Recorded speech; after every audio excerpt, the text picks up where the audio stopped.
Educación 21. La evolución de la enseñanza a debate. Educación 21.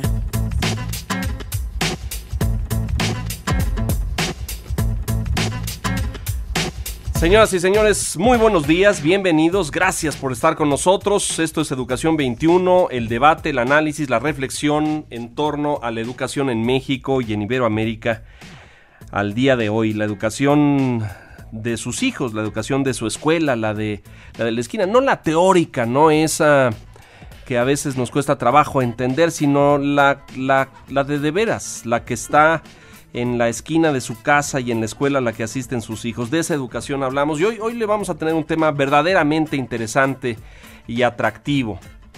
Cuando yo era chiquito y iba a la escuela, al maestro le importaba exactamente un pepino lo que yo sintiera asistiendo a mi salón de clases. Y había que cumplir con una serie de normas, requisitos y obligaciones de atención, de asistencia, de comportamiento dentro del salón de clase. Me sintiera yo motivado o no motivado, me sintiera yo entusiasmado o no, me sintiera yo con cierta atracción por la Miss de Inglés. Todos tuvimos algún sueño con la Miss de Inglés.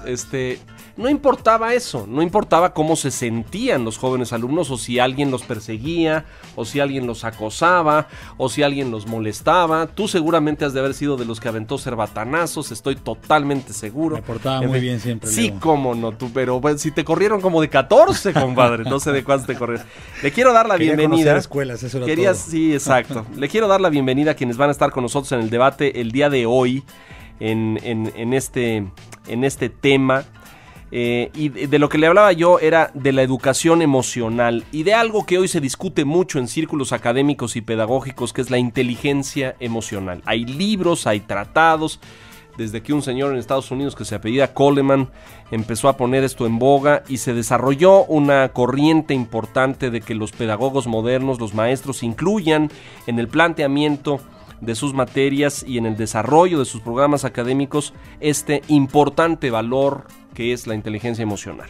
Están con nosotros hoy para hablar de esto una serie de personalidades que nos acompañan el día de hoy. En primer lugar, como siempre, aquí en cabina le doy la bienvenida a Ricardo Rubio, subdirector internacional de Sistema 1. Muchas gracias, Ricardo. Gracias, Leo, muy buen día. Gracias por estar aquí. Hoy tenemos bajas, ¿no es cierto? Bajas sensibles. Don Pedro Landaverde no está con nosotros. Don Pablo Doberti está visitando instituciones académicas del otro lado del mundo, en Madrid, allá en España. Sisi Cancino está haciendo investigación de campo, así es que bueno, tenemos bajas en los comentaristas habituales de este programa, pero tenemos altas y ganancias. Está con nosotros Marina Giangiacomo, ¿lo dije bien? Perfecto. Giangiacomo, Muy bien. lo dije bien. Ella es directora de Educación Secundaria de la Secretaría de Educación en el Distrito Federal. ¿Es correcto? Bien, muy bien. Lo he dicho bien. Muchas gracias, Perfecto. Marina. Y Gracias además a ustedes. forma parte de un programa del que vamos a hablar aquí y que tiene que ver con escuelas sin violencia y los instrumentos que se utilizan para diseñar programas donde no haya violencia. Y nos acompaña uno de los, pues tal vez, de los grandes expertos, investigadores, académicos que han escrito y que han investigado acerca del tema de la inteligencia emocional y de la educación emocional. Le quiero dar la bienvenida a Vidal Schmil, que está hoy con nosotros. Él es pedagogo, es especialista en desarrollo humano, en desarrollo de habilidades del pensamiento, en educación en valores y muchas otras cosas más. Vidal, bienvenido. Muchas gracias. Gracias por estar con nosotros. Al contrario, gracias. Bueno, vamos a arrancar el debate. Vamos a escuchar una cápsula preparada por Verónica Medina, grabada en la voz de Carla Santillán, y que nos sienta las premisas respecto a la educación emocional, si les parece bien. Magnífico. Adelante. Hasta hace muy poco tiempo la ciencia no se ocupaba de las emociones, y era lógico, porque no tenía la tecnología para estudiarlas. Ante esta situación se creía que emociones e inteligencia eran prácticamente opuestas. Ahora sabemos que sin emociones no hay inteligencia, y aún más, que todas nuestras decisiones están permeadas por las emociones. La ciencia ha descubierto o confirmado que las personas que no controlan sus emociones son muy peligrosas. Pero descubrieron algo más importante, que las personas que no tienen emociones son mucho más peligrosas. En resumen, podemos decir que la inteligencia emocional es la capacidad humana de sentir, entender, controlar y modificar los estados emocionales en uno mismo y en los demás. Ahora, cabe preguntar, ¿es necesario enseñar inteligencia emocional en las escuelas? ¿Enseñar y aprender tomando en cuenta este concepto fundamental? ¿Se puede aprender inteligencia emocional? ¿Y qué conocimientos debe tener el maestro que la imparte? Con estas preguntas, iniciamos el debate.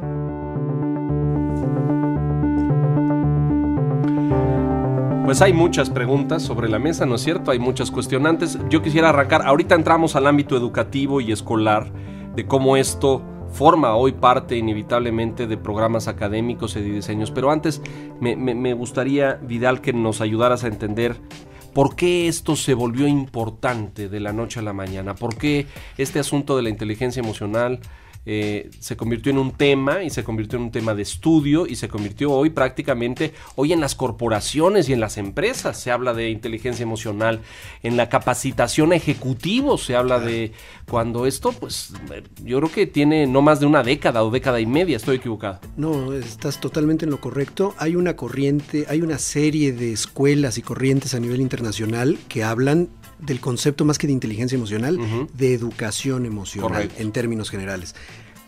El que tuvo el gran acierto, incluso mercadológico, editorialmente hablando, fue Goleman, desde el punto de vista de la inteligencia emocional, pero él se fundamenta en Howard Gardner. En la teoría de las inteligencias múltiples, y donde la interpersonal y la intrapersonal es la combinación de ellas es la que define en sí lo que es la inteligencia emocional.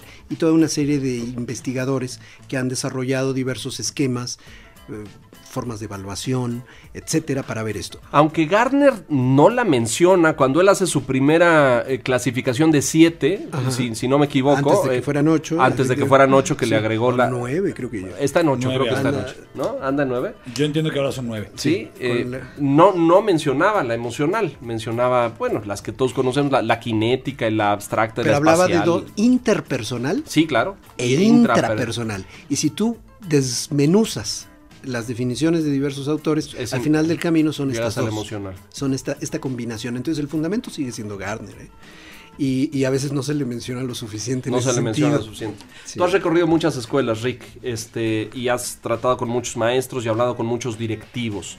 Hoy este es un tema en las escuelas. Los directivos hablan de esto, te piden orientación, capacitación, ayuda para sus maestros en ese sentido. Yo creo que yo lo que veo, Leo, es que hoy hablan de este tema mucho. O sea, todo el tiempo están hablando del tema. Es un tema que está rodeando el ambiente escolar, pero como que nos quedamos otra vez ahí, pasivos, en el solo seguir hablando, reflexionando, pensando, diciendo acerca del tema. No lo llevan a cabo, no le dan la importancia, todavía no lo hemos sabido bajar al terreno de juego, a la cancha, a la acción cotidiana en el aula, al cómo lo mido, cómo lo desarrollo, en qué parte de mi proceso educativo, en qué momento de mi acción dentro del aula con mis niños interviene desde la perspectiva científica, porque otra cosa es que haga un ejercicio donde los niños se diviertan, estén a gusto, y ahí aflora automáticamente la inteligencia emocional. Pero probablemente fue de rebote, probablemente fue una casuística que hayamos llegado a eso, no fue algo planeado, no fue algo premeditado. Por lo tanto, no estamos conduciendo el ejercicio a ciertos aspectos de la inteligencia emocional. O sea, hoy está ahí, es un tema, esto es inevitable, sí. Se habla de él, se discute, aunque todavía no sabemos muy bien ni cómo abordarlo ni cómo entenderlo. Es correcto. Yo le quiero preguntar a Marina Giangiacomo, qué belleza de apellido, ¿eh? ¿Será italiano? No, un poquito italiano. Nada más de un lado, ¿no? Nada más del que sí. Ahorita hablamos del programa específico y de lo que hacen ustedes en el programa, pero ¿por qué este tema? Hemos recibido muchos comentarios y señalamientos de la audiencia y textos y mensajes que nos mandan cada semana de incluir la perspectiva y la opinión de las escuelas públicas en la Ciudad de México y en la República, y ya lo iremos haciendo en otros estados adelante, pero hoy este tema de la educación emocional está presente en las secundarias del Distrito Federal, Marina.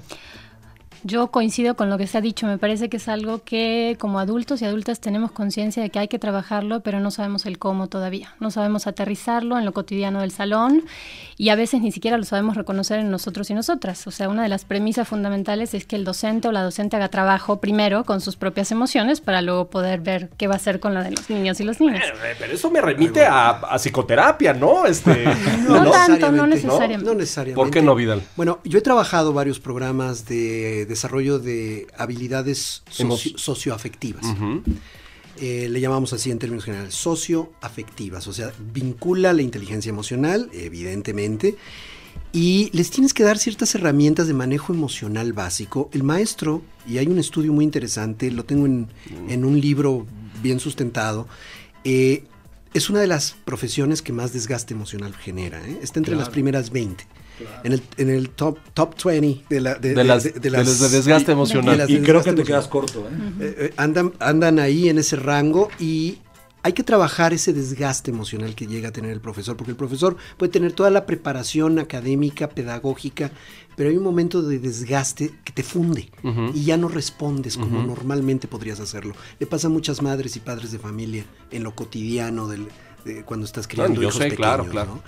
Y de pronto cosas que dices, bueno, yo sé que no debo de hacerlo, ¿qué me pasa? Pero así me siento. Así me siento. Entonces hay que trabajar este aspecto del estrés docente o del malestar docente en el aspecto afectivo, y se le pueden dar estrategias que no requieren terapia, que no requieren psicoanálisis o profundidad.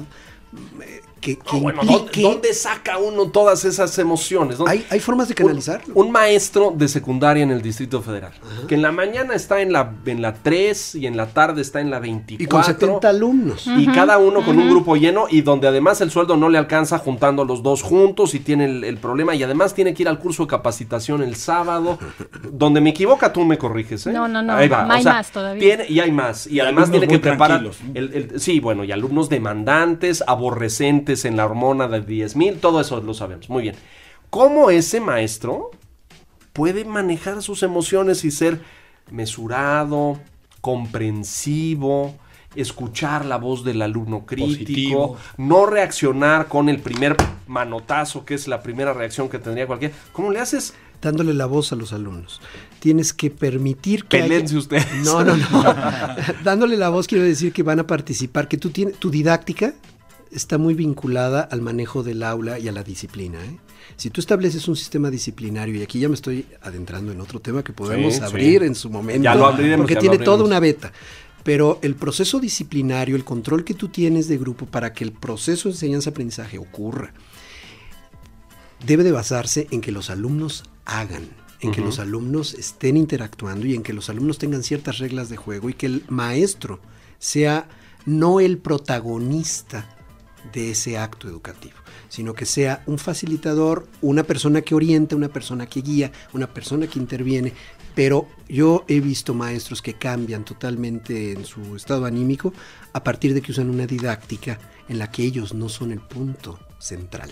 Ahorita me explicas un poco de eso y cómo es. Me parece muy interesante, porque entonces el eje del asunto no deja de ser el profesor, que es un poco el postulado del sistema por competencias, ¿no? Es decir, así es. Vamos a llamarlo, ¿no? ¿Qué dices de esto, Marina? Y de la educación tradicional, ¿no? Vertical, que seguimos repitiendo en muchas de nuestras escuelas, donde hay alguien que sabe más que el otro. Nosotras seguimos pensando que todas y todos aprendemos de todas y todos, ¿no? O sea, sí.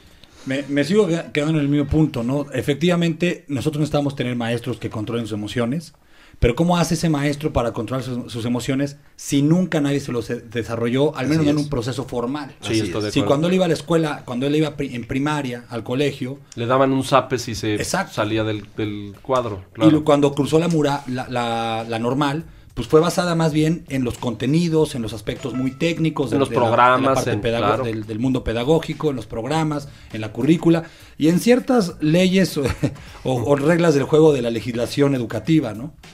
Entonces el maestro salió preparado así, llega al aula y es lo que él sabe hacer. ¿Así es el maestro de hoy en día, como está diciendo Ricardo, Marina? Es así, estamos centrándonos en lo cognitivo, en los contenidos académicos, en cubrir un programa, y poco caso le hacemos, por ejemplo, a un tema básico que tiene que ver con las emociones, que es la convivencia, ¿no? Claro. No destinamos esfuerzos todavía a educar para la convivencia, educar para convivir, y se nos olvida que además es uno de los pilares de la educación, según la UNESCO. Claro. Y bueno, el enfoque de seguridad de una escuela que convive efectivamente. Este es el enfoque correcto porque la seguridad en la escuela no pasa por el enfoque policíaco, ¿no? A ver, yo quisiera entender ahí para ayudarle a nuestra audiencia a ir entendiendo. La parte de la inteligencia o la educación emocional tiene que ver con, uno, la primera parte, el autoconocimiento del maestro, del docente, su control y manejo correcto, adecuado, prudente, maduro, estilo disciplinario. De las emociones. Esa es una parte. Sí. Pero la otra es entender también, y quiero que me corrijan en esto, la situación emocional de sus alumnos, ¿no? Es decir, crear algún vínculo de empatía entre lo que él siente y el contenido que yo le tengo que transmitir. ¿Es correcto o no? Bueno, sí, pero hay limitantes muy reales ahí. Porque, o sea, aquí no estamos para entender cómo te sientes tú, alumno. No todo es que no puedes poner, no es clínica de terapéutica afuera, ¿no? O sea, dice, es escuela. Es escuela. Entonces sí tenemos limitantes también en ese punto y los profesores tienen que ser capaces de ser alguien que escucha, que puede ser empático, que puede ayudar a los jóvenes a entender, claro, primero con todo este proceso de capacitación que estamos dando por hecho que ya está, que no está y que debemos descubrir. Ricardo lo ha puesto sobre la mesa. Lo has puesto ahí, exacto, que tiene que ver con, primero, identificar emociones, saber qué siento y cómo se llama.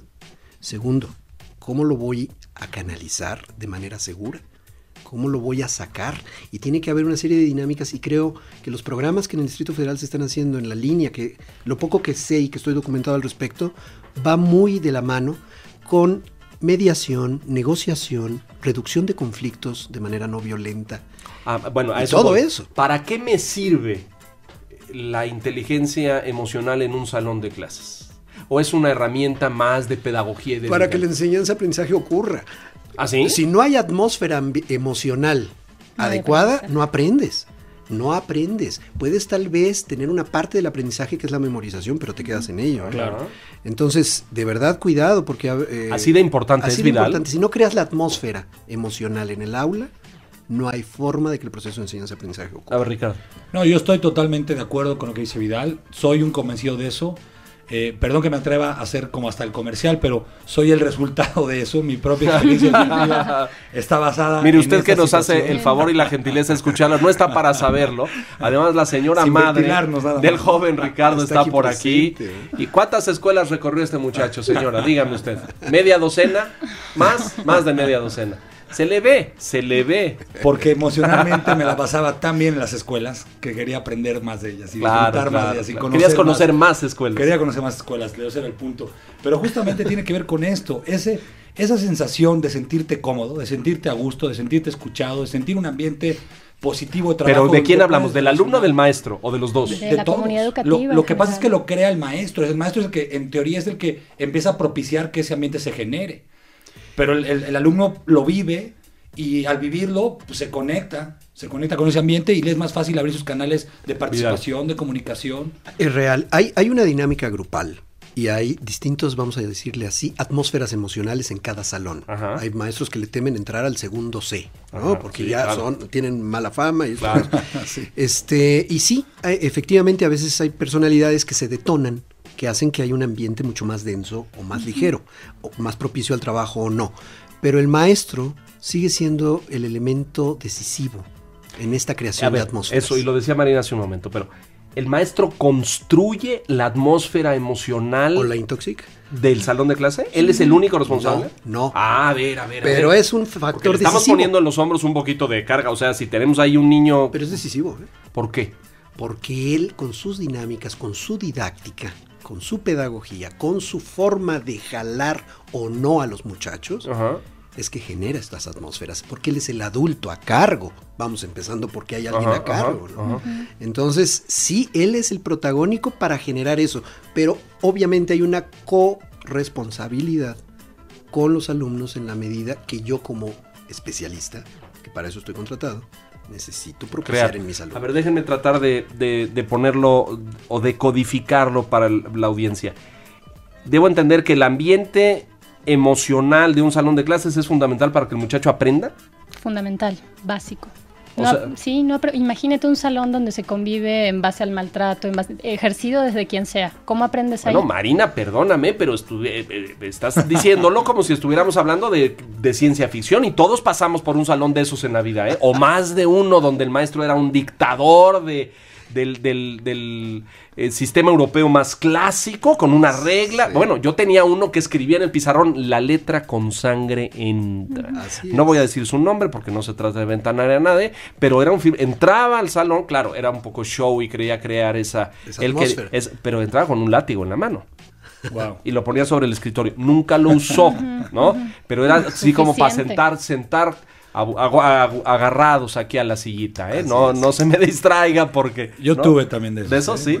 Yo tuve también de esos, tampoco voy a ventilar. Me darían ganas por el gusto de compartir nada más. Pero a ver, tú estás diciendo una cosa muy importante. Imagínense que tuviera, bueno, yo tuve de esos. Y aquí estoy, ¿eh? Yo creo que vale la pena que tanto la audiencia como nosotras y nosotros pensemos en cuáles fueron las experiencias más significativas que tuvimos. Nos echamos un clavado unos cuantos años atrás, algunos más, algunos menos, y pensemos en qué momento de todo nuestro recorrido o trayectoria escolar, cuándo aprendimos mejor, cuándo nos sentimos respetados y respetadas.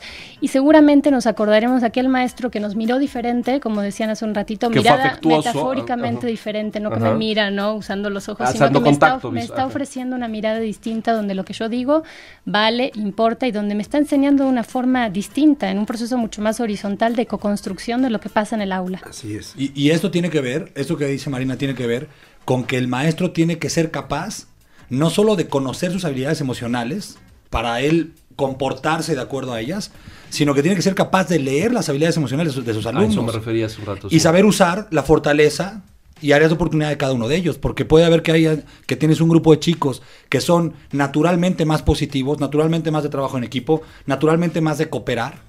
Y entonces, si un maestro tiene las habilidades para saber identificar esto, puede empezar a utilizar esa fortaleza para el bien de la clase. A ver, esto nos llevaría... crear un ambiente emocional positivo. Nos llevaría... Ahí está, yo creo que están sentadas las bases, pero nos llevaría a la conclusión, porque tenemos que cerrar aquí antes de irnos a una pausa comercial. Pero es decir, un joven, un niño, un adolescente, aprende mejor, asimila mejor, desarrolla habilidades de mejor forma o construye conocimiento de mejor forma si las condiciones emocionales y de atmósfera en el salón de clases son ¿cómo? Va a haber un aprendizaje significativo. Correcto. Realmente va a reinterpretar la realidad de diferente manera antes de tener esa información o esa experiencia o esa vivencia. Es lo que se llama aprendizaje significativo. Ajá. Cambia el significado de mi interpretación de la realidad. Ajá. Y el camino para eso, la contención en esa carretera, son las emociones.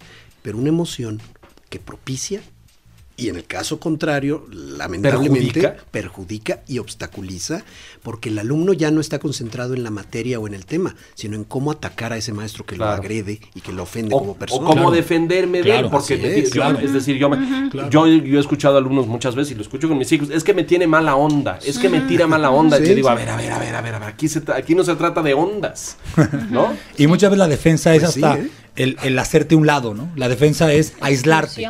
Total. ¿Sí se trata de ondas, Vidal? Pues sí tiene hay un vínculo afectivo inevitable, para bien o para mal, y uno establece relaciones verdaderamente a veces tóxicas con el propio maestro, y hay materias que ni aprendes nada más porque está ese maestro. Le quiero decir que tengo sobre la mesa 3 libros, porque este muchacho sí se ha puesto a trabajar, que se llaman Disciplina Inteligente, de Vidal Schmil, Disciplina Inteligente en la Escuela, y un tercero editado por su casa editorial de la maestra Norma Alonso, que se llama Educación Emocional para la Familia. Así es. Y quiero entender con esto que hay un sustento científico en psicopedagogía, en alguna disciplina que estudie el aprendizaje, ¿no? Que estudie cómo aprende el cerebro humano, que sustente lo que ustedes están diciendo. Es decir, está sustentado el que si el chavo se siente bien, va a aprender mejor.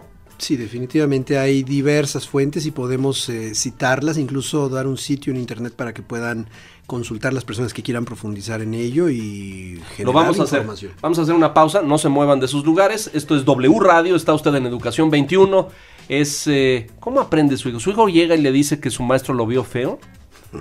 Porque todavía... Que le tiró mala onda. Que le tiró mala onda. Todavía hay unos que pegan, ¿eh? Todavía ya están en desuso, pero ¿a ti te tocó alguna vez? Sí. Vamos a mensajes, esto es Educación 21, soy Leonardo Kurchenko, regresamos.